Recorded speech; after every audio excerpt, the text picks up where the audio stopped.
Going into the Vasyl Lomachenko vs. Teofimo Lopez lightweight extravaganza, the general feeling is that Teofimo Lopez is gonna have to step it up.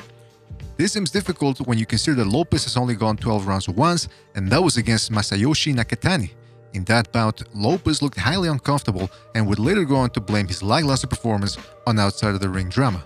So he's only gone the distance once, and now he's going to be fighting a guy who, as we mentioned in our last video, consistently drains fighters in the later rounds through feints, quick hands, body work, and angles. The fact of the matter is that Lopez has never fought a guy like Lomachenko before. Moreover, there's been talk of him struggling to make the lightweight limit of 135 pounds.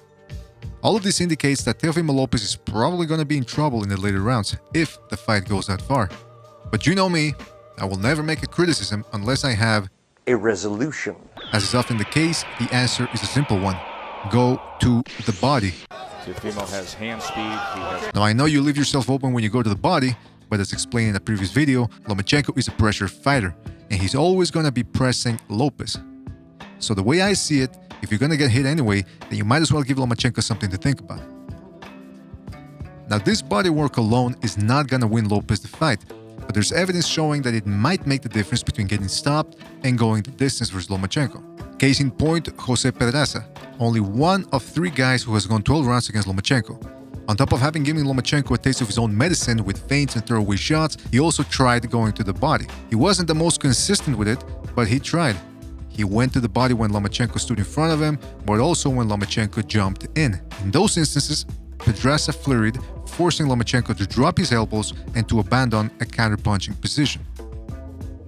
Lew Campbell did this with more success when he fought Lomachenko. He moved around the ring as Lomachenko chased him and fired off hard counters downstairs. In several instances, Lomachenko was visibly affected by them, backing up or slightly doubling over. The best example came in the 7th when Campbell seemed to take the air out of Lomachenko with a hard left hand. Notice how he jumped in a straight line while Campbell dragged his right foot backwards in order to change the angle. This allowed him to dodge the attack while throwing an uppercut that made Lomachenko cling on for dear life.